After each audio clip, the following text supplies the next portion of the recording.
says, you know, students need time to practice as well what they're doing before they actually meet the final assessment.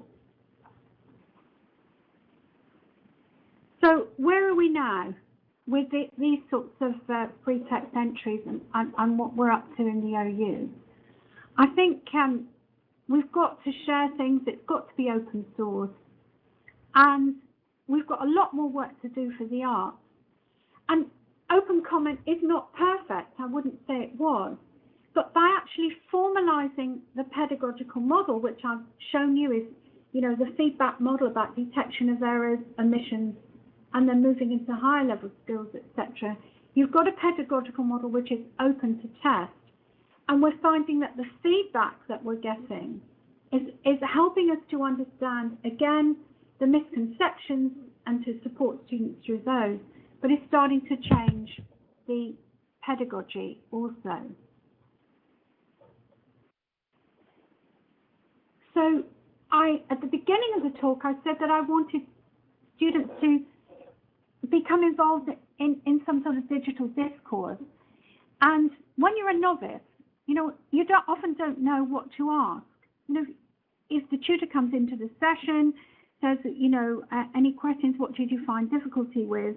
When you are really coming to terms with a new subject, you don't know what you don't know. So I think these sorts of systems help you to understand what you don't know, and that some of the guiding principles for the sorts of tasks we've been doing and the feedback that can be given, we are trying to move students through a hierarchy of concepts, so that first of all you'll be able to know and recognize facts that are similar to X. Then you'll know how a concept can be disputed, make predictions about that concept, how to use it in an argument, know how far it can be pushed. And this is what we're trying to do at the moment. Now I'd like to introduce you to another system that is not, wasn't built by myself or you at the OU. This is by Ailey Fowler, and this is to do with language learning. And this is because they had a very large number of students on the first level course at Kent University, 1,000 students, and the tutors found it difficult to actually respond in time to the students and pointing out their errors. And they knew that, you know, if an error isn't corrected early on, then you keep repeating it. So Ailey developed the LISC solution. So she built the system in LISC, and it was designed to practice sentence translation. And students received immediate feedback, and so they could attend to the feedback and to the problem immediately and not keep repeating those errors. Now, one of the important things that they used here was how many attempts they allowed the students. I said to you, in our systems, we've allowed them 3 attempts. And here they used 2. And again, the attempts are unequally weighted as we've used. But they decided that it was best to give more weight to the first attempt because this ensures the students give careful consideration to their answer. And in other words, when they didn't weight it more on the first attempt, students just put something in and you know, had a go and tried. They weren't so careful. And they decided that the more information given in the feedback, the lower the weight that the second mark should actually carry.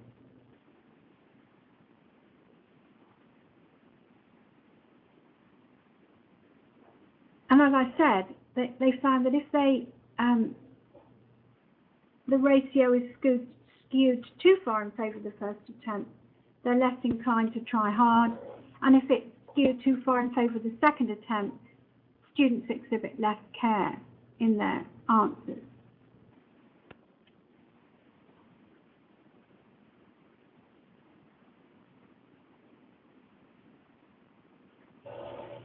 So here we've got two systems, two independent systems. They're trying to deal with free text entry, trying to give immediate feedback, and they have been very successful.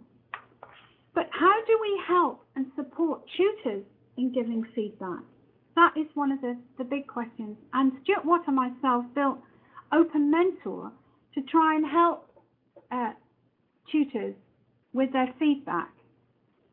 And the idea here is that tutors actually submit their marking. So there's an electronic submission by the student. The comments that are put on the side of the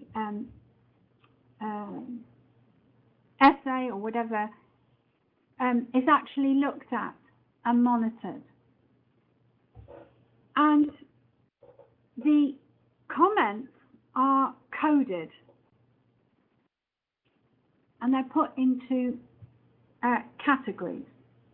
And they were coded using Bayes analysis. Now, Bayes, and this is why the system works. It's not because I'm smart, but because Bayes is immensely smart. This is a category system that was built in the 1950s. It took about 20 years to build, and it was looking at talk in groups. And the reason I used it was because it showed socio-emotive categories as well. It wasn't just about the type of talk. Now, there was some teaching categories you could look at, which was Flanders work, but it had a lot of the categories inside the Flanders system was to do with classroom control. So that wasn't appropriate. But Bayes categories, there are four main groups. And the A and D are the socio-emotive comments, the positive reactions and the negative reactions. And then there are two other sorts of groups of categories, where one is about directing the talk, which is more like the teaching, and there's questioning is another category as well. So you can see here the categories in more detail. And here we've got questioning, ask for information, ask for opinion, ask for suggestion, and the attempted answers, the B categories, where the tutor would give suggestions, gives opinion, gives information. But also you've got the categories for the positive and the negative reactions too. So what we did was, to see, before we built the system, we wanted to see if all the teachers' responses, the tutors' responses, could be coded in this way. Now here's an example from H801, which is our Masters in Open and Distance Learning. And if you look, you can see that if you look on the left-hand side, you'll see the letters starting at the bottom from the 0, A, going up to B, C, and D, and that represents the Bayes categories. Let's look at the A categories first. Pass 1 is the highest pass you can get. So we've got pass 1 to 4 with A, and you can see that there is more praise with the higher the pass is, which is what you'd expect, yes? Then move to the B, the teaching category, and we'll find there are more B comments where the student has done less well. So the student is supporting the tutor is supporting the student with more comments. We thought there would be more questioning. Our hypothesis was in the higher grades, and in fact there is more questioning with the lower grades. And this is because English is a strange language in the sense that when you're a native speaker, you often use a question in a very polite way to suggest somebody does something. For example, tutors will write, have you thought about adding X to your essay? Instead of saying, you should use X. And so we got more questions in the lower grades than we did in the higher grades because of that use of English. And there was little negativity. You wouldn't expect there to be lots of negativity, but some. So that was a good finding. So there is a relationship between the types of comments and the mark awarded.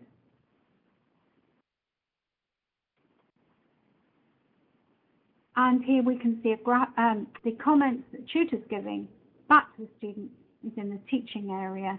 There is some praise, there's very little negativity, and some questioning. But we had to find out how general the model was. So we used the Science Foundation course as well as the Masters in the business school. We looked to see what trends were there. And if you look at this output, you can see that there is the same sort of trend, that there is more feedback, this sort of burgundy color, where the pass is lower, and the same sort of pattern is repeated. So then we had to build a rule system to match the categories.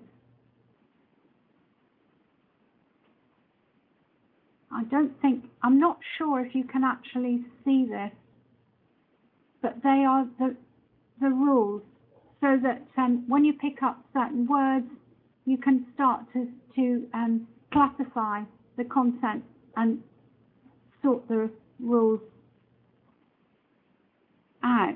And here are some example rules. You would become a B4, good but. Now that was a very interesting popular response, so that there was some praise, and then what you've done here is okay, but this needs attention.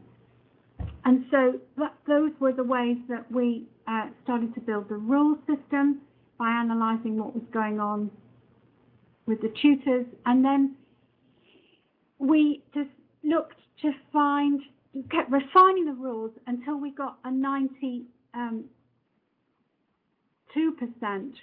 classification data set.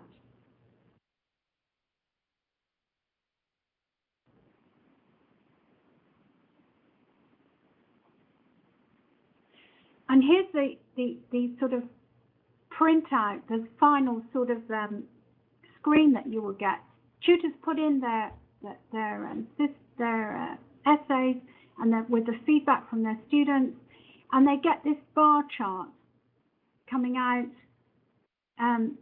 where the black line for A, for the praise, is the ideal number of comments you'd expect, and the actual. Now, what we did is we found what we're not trying to do here is we're not trying to tell people how to mark their essays or their tasks, the assignments the student has actually been given.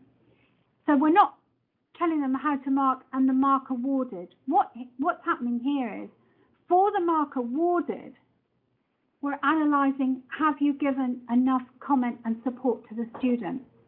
And for this particular assignment that was given 64 out of 100, that there is rather a lot of D comments, a bit too much negativity, not enough questioning, and not enough teaching comments to move the student forward. So that's the open mentor system, which we're actually using just for training purposes at the moment, to try and give new tutors a feel about how to support their students on their TMAs.